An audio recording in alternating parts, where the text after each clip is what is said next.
Ay nako, bumanat na naman po itong si Kabataan Party List Representative Raul Manuel. Sabi po dito sa balita ng CNN Philippines, Marcos urged to give up OP's confidential funds. Kabataan Party List Representative Raul Manuel dares President Ferdinand Marcos Jr. to set an example and give up his confidential funds amounting to more than 2 billion pesos. This comes after a small committee at the House of Representatives on Tuesday unanimously decided not to allot confidential funds to some civilian agencies in the 2024 budget bill and realign them instead to those focused on national security. Speaking on CNN Philippines' The Final Word on Tuesday, Manuel said almost half of the total amount of confidential and intelligence funds in the 2024 budget were allocated to the Office of the President. Siya at ang kanyang opisina ang may pinakamalaking allocation for confidential funds na lumalampas sa 2 billion pesos, the lawmaker said. Manuel added that the combined confidential and intelligence funds of Marcos's office is at 4.56 billion pesos or equivalent to 12 million pesos if spent per day.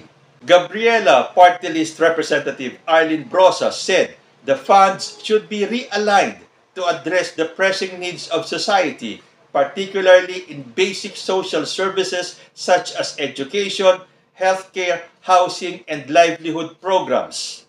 Manuel said the House Committee's move to scrap the confidential funds of some agencies mirrors the sentiments of the public. O talaga. Ang galing talaga nitong si Manuel, ano? Hinamon pa ang ating presidente. Mr. Manuel, si Bongbong Marcos po ang presidente ng Pilipinas. At natural, siya dapat ang may pinakamalaking intelligence funds, confidential funds, or extraordinary expenses dahil siya po ang pinakamataas na opisyal ng bansa at marami pong ahensya ang nasa ilalim niya. So natural lang po na siya ang may pinakamalaking budget. Hindi ba sinabi mo pa rito? To realign them instead to those focused on national security. Eh siyempre, kasama sa national security na yan, itong mga makakaliwang grupong ito o itong mga salot ng bayan. Yan po ay target din ng presidente na mawala na itong makakaliwang grupong ito sa mapa ng Pilipinas. Paagaling mo talaga. Nakakabilib ka talaga, Raul Manuel, kung magsalita ka. Kung tutuusin, hindi ka naman halal ng bayan eh. Subukan mong tumakbo na ang gamitin mo ay ang pangalan mo. Bilang si Raul Manuel, kahit na anong posisyon, tingnan natin kung mananalo ka. Kaya lang naman kayo nanalo dahil ang gamit nyo party list ng kabataan. So marami kayong nagoyo ng mga kabataan. Dahil ang pagkakaalam ng karamihan ng mga bumoto dyan sa kabataan party list, yan ay para sa kabataan. But then again, I dare you to run for a position using your name, Raul Manuel. Tingnan natin kung mananalo ka. Pare-pareho lang talaga kayo ng hulma ng mga makabayan black, no? Dahil ngumaknak din itong si Arlene Brosas ng Gabriela. Ano na naman ang gusto niyong palabasin? Na dinudugas ni President Bongbong Marcos yung pera, yung pondo ng bayan? Gusto niyong paniwalain ang taong bayan na nangungurakot si President Bongbong Marcos. Kaya dapat bawasan yung kanyang confidential funds o dapat bawasan yung kanyang budget. So ano kaya ang masasabi ni Manuel dito sa 2024 budget ng Office of the President na lusot na sa Senado? Panoorin po natin itong video na to. That we crafted this budget within the parameters and processes set by the DBM from which we sought no special treatment. Wala pang 30 minuto, lumusot na agad sa subcommittee ng Senate Committee on Finance ang panukalang 10.7 billion pesos na pondo ng Office of the President o OP para sa susunod na taon. Walang ni isang senador ang nagtanong sa pagdinig at si Senator Sonny Angara lang ang dumating bilang chairperson ng Senate panel. Ayon kay Executive Secretary Lucas Bersamin, kasama sa kanilang budget adjustment ang gastos sa logistics sa pagpunta ni Pangulong Ferdinand Marcos Jr. sa mga imbitasyon ng foreign leaders sa ibang bansa. Ganoon din ang pagpapatayo ng mga infrastruktura sa Palace Complex na na naantalaan niya dahil sa pandemya. Nakapaloob sa hinihiling ng OP para sa 2024 ang 2.2 billion pesos na confidential expenses, extraordinary at miscellaneous expenses na 23.8 million pesos at 2.3 billion pesos na intelligence expenses. Ngunit para kay Senate Minority Leader Aquilino Coco Pimentel, dapat ding bawasan ang confidential funds ng OP at dapat tanggalin ang intelligence fund nito. Wala si Senator Pimentel sa budget hearing ng OP, pero si Senator Angara walang nakikitang issue sa hinihiling na confidential funds ng opisina ng Pangulo. Presidente yan? Parang gusto ba natin pilayan yung presidente? Di ba? Kung sinabi niyang kailangan yan, meron siyang alam na hindi natin alam.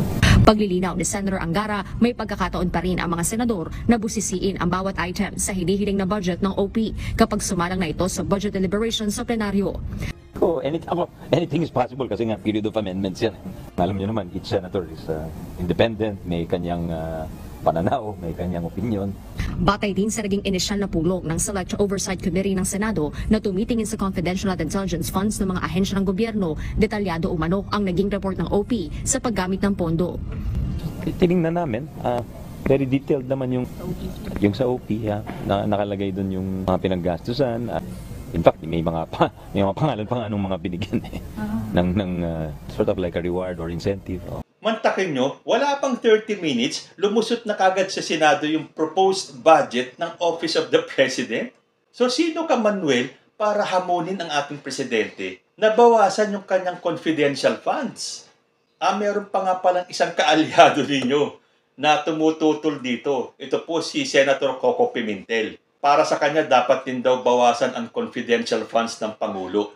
Pero ayon naman kay Senator Angara, anong gusto niyo mangyari? Pilayan niyo ang presidente? Akala niyo uubra kayo? Akala niyo hindi makikita ng taong bayan kung ano ang nasa likod ng iniisip ninyo?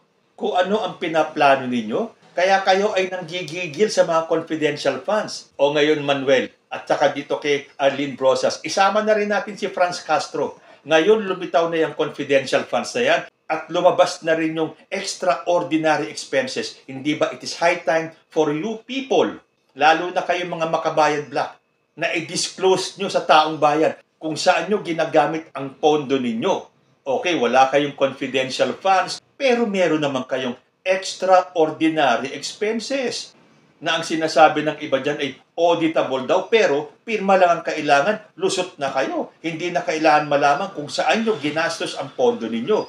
Ngayon, kung hinahamon nyo si President Bongbong Marcos, hinahamon din namin kayo. Dalawang bagay po ang paghamon namin sa inyo. Una, ipaalam nyo sa taong bayan kung saan nyo ginagastos ang pondo nyo. Pangalawa, i-denounce nyo publicly na kayo ay walang kinalaman diyan sa mga akaliwang grupo na yan tulad ng NPA, CPP, NDF.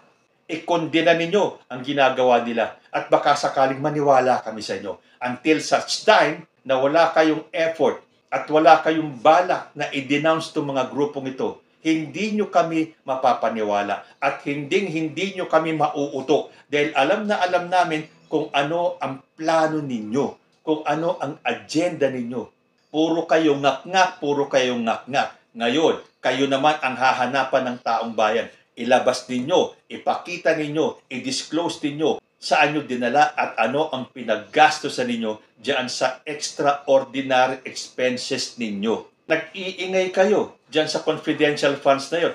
Meron din naman pala kayong extraordinary expenses at yan ang gustong malaman ng taong bayan. Dahil kami, yes, nagpapasalamat kami, natuto kami, nalaman namin ang tungkol sa confidential funds. So hindi ba dapat patas lang kung pinaalam ninyo sa aming taong bayan kung ano ang confidential funds, na kung saan ginagamit ang confidential funds? Hindi ba dapat malaman din namin kung saan nyo ginamit ang pera ng taong bayan diyan sa extraordinary expenses na yan? Ang OP, detalyado, itemize ang kanilang paggastos.